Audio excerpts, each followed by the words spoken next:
So present కొత్తగా IAS చేయాలి అని అనుకుని వచ్చే స్టూడెంట్స్ మిడిల్ క్లాస్ ఫ్యామిలీ నుంచి వచ్చిన వాళ్ళు ఎవరైనా ఉంటే వాళ్ళకి మీరు ఎలాంటి గైడెన్స్ ఇస్తారు అండ్ వాళ్ళు ఎలాంటి జాగ్రత్తలు తీసుకోవాలి?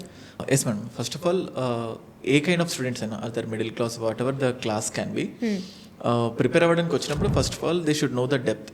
అంటే లైక్ ఎంత టైం పడుతుంది, ఎలా ఉంటుంది. అంటే స్టూడెంట్స్ ఓన్లీ థింగ్ ఏంటంటే సివిల్ సర్వీసెస్ కోచింగ్కి ప్రిపేర్ కావాలంటే ఎంత ఖర్చు అవుతుంది. సో వాళ్ళు ఫస్ట్ పారామీటర్ ఎంత ఖర్చు అవుతుంది, ఆ ఖర్చుని లెక్కేసుకొని వస్తున్నారు. కానీ ఎంత చదవాలి, ఎన్ని బుక్స్ని చదవాలి, ఎంతసేపు చదవాలి, ఎంత డెప్త్గా, అంటే they are not going too much deeper. అంటే జస్ట్ అందరూ అని కాదు, కొంతమంది కొన్ని ఎమోషనల్స్ వల్ల కూడా డెసిషన్ తీసుకునే వాళ్ళు ఉంటారు. లైక్ ఏదో ఒక సందర్భంలో ఒక డిఫరెంట్ కైండ్ ఆఫ్ సిచ్యువేషన్స్లో they got more motivated, like we have to prepare for this examination అని చెప్పేసి అలా అనుకొని వస్తారు. బట్ ఆ ఎంతూజియాజం కానీ అవన్నీ కూడా లాస్ట్ వరకు కంటిన్యూ కాదు. సో స్టూడెంట్స్కి చెప్పేది ఏంటంటే, నువ్వు నిజంగా సివిల్ సర్వీసెస్కి ప్రిపేర్ అవ్వాలి అని వచ్చినప్పుడు కంటిన్యూ ద సేమ్ ఎంతూజియాజం.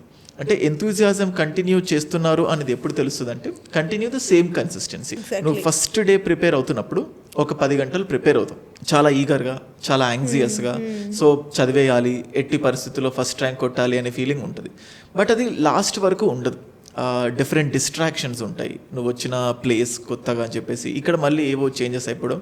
అంటే లైక్ సింప్లీ చెప్పాలంటే, ఒక డ్రైవర్ రోడ్ హైవే పైన నడిపేటప్పుడు స్టీరింగ్ పైన కంట్రోల్ పెట్టుకుంటాడు.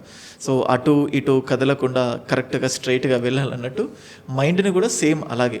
సో నీ మైండ్ ఇంకా దానికంటే sensitive. So like it distracts more different ways. So ఎప్పటికప్పుడు నిన్ను నువ్వు మానిటర్ చేసుకోవాలి, నువ్వు వచ్చిన పర్పస్ ఏంటి, సో నువ్వు ఏం చేస్తున్నావని. సో ద డిస్ట్రాక్షన్స్ని కంట్రోల్ చేసి కన్సిస్టెంట్గా ప్రిపేర్ అవ్వడం ఫస్ట్ ఇంపార్టెంట్.